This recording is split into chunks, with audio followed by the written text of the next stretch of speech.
Béatitude comme la félicité parfaite. Christ-nest comme le Christ prochain. Ou Éden comme le jardin des délices. Vous vous demandez sûrement pourquoi ces mots. Laissez-moi vous dire qu'il s'agit plutôt de prénoms d'enfants. 4 enfants, 2 filles, 2 garçons. Vous comprenez donc que ces enfants doivent provenir d'une famille remplie d'amour, n'est-ce pas? Eh bien, vous n'avez pas tort. Mesdames et messieurs, chers amis Toastmasters, permettez-moi de rendre grâce au Seigneur parce qu'il lui a plu de me faire venir sur terre par le biais d'une famille merveilleuse.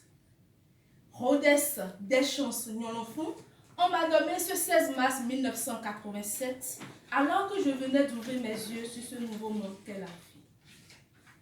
5 années ont passé. J'ai été inscrite à l'école primaire publique de Segbeya Mokati. J'étais le chouchou de mes instituteurs parce que j'étais très studieuse au point de forcer l'admiration de mes camarades. C'est alors que je me voyais confier des discours à prononcer lors des drapeaux, lors des journées internationales et même lors d'accueil d'autorités publiques au sein de l'école. C'est donc tout naturellement que la lecture soit devenue mon premier passe-temps. D'autres comme les voyages, la cuisine, les sports collectifs ont complété le menu et sont devenus mes passions. Entrée au lycée technique Coulibaly en 2002 grâce à une bourse, j'ai commencé la seconde G2 et je devrais normalement finir en tant que bachelière après 3 années d'études. Petite, pétillante, pétulante et exubérante que j'étais, je ne pouvais me retenir lorsque j'ai appris que faire du basket allait m'aider à acquérir un peu plus de taille. J'ai donc entrepris de m'inscrire dans la session basketball de mon établissement, malgré l'interdiction farouche de mes parents.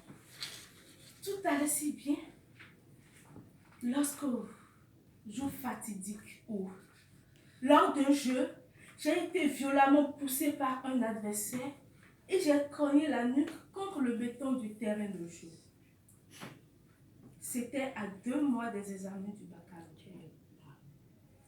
J'ai été d'urgence transportée aux soins. Malheureusement, cet accident a coûté à 4 points près la vie à mon baccalauréat. Quelle honte! Quel désespoir! Moi que personne ne pouvait détrôner du premier rang durant tout mon cursus, je venais donc de signer mon premier échec scolaire. De par mon entêtement, la mention refusée venait d'être inscrite sur mon relevé de notes. Mais à qui pouvais-je m'en prendre si ce n'est à moi-même? Depuis ce jour, j'ai perdu ma vivacité, ma virtuosité, ma perspicacité et ma juvénilité. Je suis entrée dans un cocon depuis ce moment. Ne dit-on pas que le repli sur soi est une prison? Oui, j'y ai vécu. Mais malgré tout, j'ai tenu à aller de l'avant.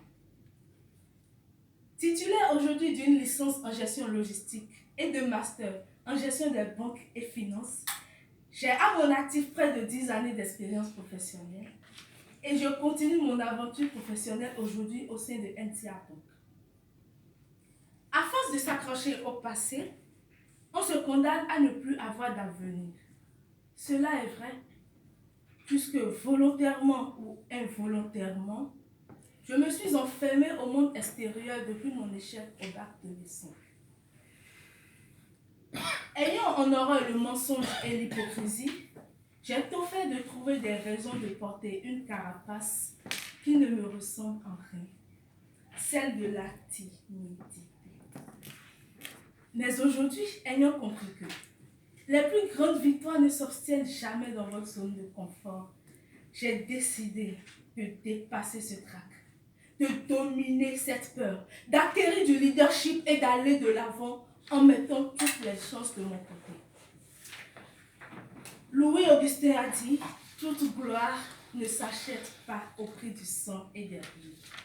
Il en est de paisible, comme celle des lettres, des arts, des sciences, qui, pour être moins précipités, laissent des traces plus durables et plus fécondes. Cette gloire ne s'arrache point.